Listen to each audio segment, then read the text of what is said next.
Derek Paul. Thank you, sir. It's a pleasure to rise on behalf of New Zealand First to speak on the Social Security Extension of Young Persons Services and Remedial Matters Amendment Bill. And New Zealand First will not be supporting this bill, sir. I'll get into the reasons, or the main reason why, in a second, but I'd just like to make it clear, as I did in my first reading and second reading speeches, that New Zealand First does agree with the intent and the purpose of this bill.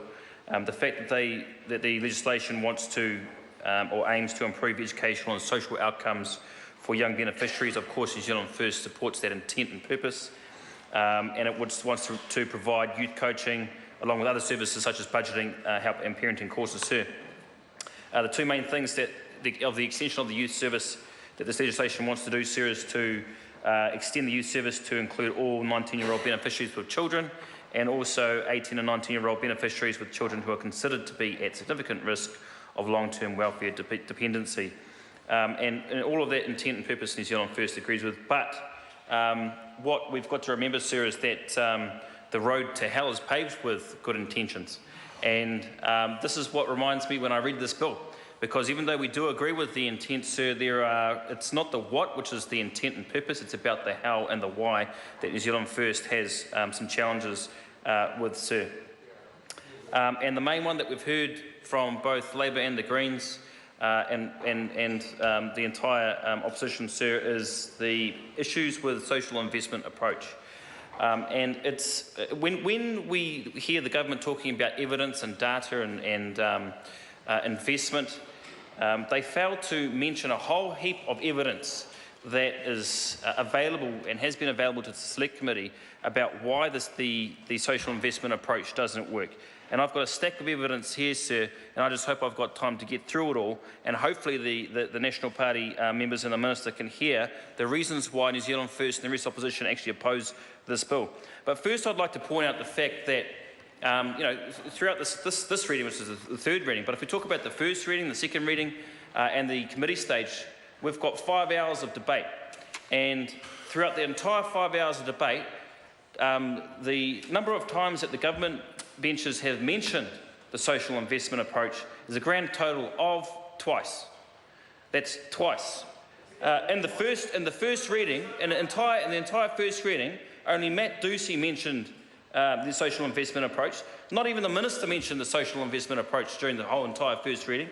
During the entire second reading, it was only mentioned once, and that was by the Minister. And funnily enough, what the Minister said was exactly what the Minister said in the third reading, and it was word for word because I read it out when she was reading it out. The problem with it, sir, is that they've got it entirely wrong, unless they're mistaken or they're deliberately misleading what the intention of the social investment approach is, sir. The member cannot say that another member or members are deliberately misleading the House.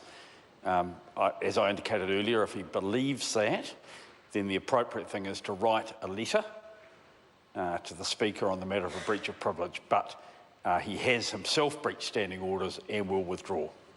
Withdraw, sir. So what I'd like to say, sir, is quote Mr Ducey of what he said in the first speech. He said, if we take a social investment approach, and that is what the government is doing, we know that if we can focus on the most vulnerable and give them the resources, it will make them more productive later in life. The problem is, sir, is that the social investment approach does not focus on the most vulnerable. And all you've got to do is take a look at the regulatory impact statement. It's the first sentence of the first paragraph about supporting the investment approach. And it states, the investment approach applies to long-term liability perspective to the cost to the benefit system. That's what the social investment approach is about. It's about long-term liability perspective to the cost of the benefit system, not targeting most vulnerable. And unfortunately, that's what the Minister said as well, talking about the vulnerable New Zealanders, about targeting vulnerable New Zealanders, sir. It is not true. The other second thing that the Minister said in the second reading was about the evidence shows that young people under 20 are likely to remain on benefit long-term if they do not receive the support they need at this early age. And what that implies, sir, is that the support they need at this early age is through this, the benefits and through this legislation to extend the young person's services.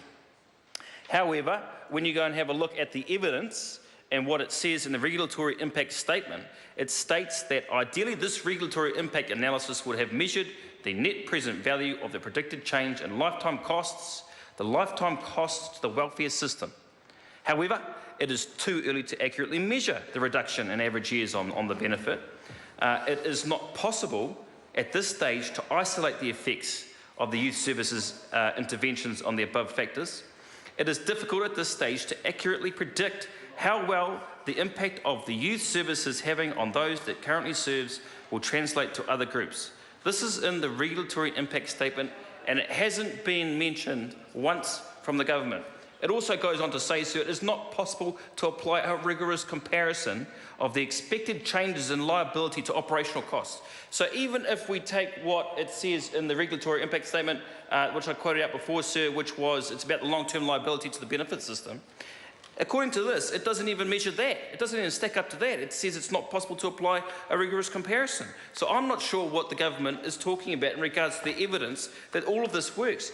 It states quite demonstrably that it doesn't. It doesn't have the evidence there to show that it does work. And when we're talking about the social investment approach, so we're talking about targets, and I've mentioned it ad nauseum through the first and second readings of this legislation. We're talking about better public service targets. We're talking about data collection and issues with predictive models. And we have heard previous members talk about the predictive models and the issues with that. But even if we go into the departmental disclosure statement, the information that all of the government backbenchers that have spoken today and spoken in the last few weeks had available to them. The Ministry of Social Development says the risk model for youth service extension is still in development. It's still in development and will likely be finalised prior to implementation. So the risk model that this government is intending to use on this benefit is still being developed.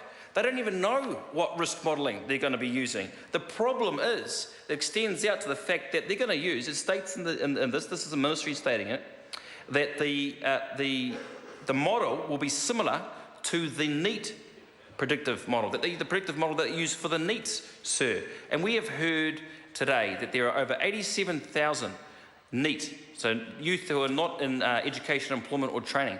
That's the highest it's been in 3 years. That's the highest it's been in 3 years, and it's never been lower than before this government came into power in 2008. It's never been lower than in 2008. It has always been on the upward trajectory, sir. And they want to use this risk predictive model for this new piece of legislation. It's a wonder why New Zealand First and the rest of the opposition are not supporting this bill, sir. If we go on to the Treasury states about the social investment approach. They're talking about the fact that the social investment approach improves lives of New Zealanders by applying rigorous and evidence-based investment practices to social services. Rigorous and evidence-based investment practices to social services. However, if you continue to read about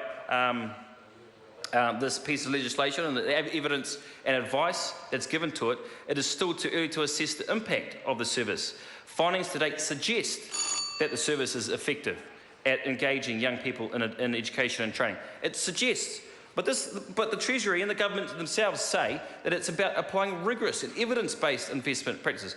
Obviously, New Zealand First cannot be put into a position where we're going to support a piece of legislation where the evidence that the government says exists literally does not exist, sir. Literally does not exist. And unfortunately, I don't have time to go through all of the evidence that I've got here, sir, because there's just mountains of it. But we've got studies that have been conducted, not only internationally but locally, sir. I'd like to mention just one briefly from the University of Otago, Emily Cadell, about the ethics of predictive risk modelling in New Zealand, in the New Zealand child welfare context. And she states that the problem with it is that data exists in silos. And we've got the issue where we can concentrate on the victim and not the surrounding information, surrounding data that creates the environment for them to be victims in the first place, sir. And what she goes on to say is that and what this government is doing is focusing on the needles in the haystack instead of the haystack itself, and stopping the hay turning into those needles in the first place, sir. We've tried throughout the process of this bill from the first through to the third reading, sir, to get the government to actually answer those concerns and to address that evidence that we've got and presented, and they have failed. They've mentioned the social investment approach twice throughout the entire 3 readings, and including the committee stage. We're disappointed with that, sir, because it hasn't made any progress whatsoever. New Zealand First will not be supporting this bill. Te mana whakawā. John O'Naylor.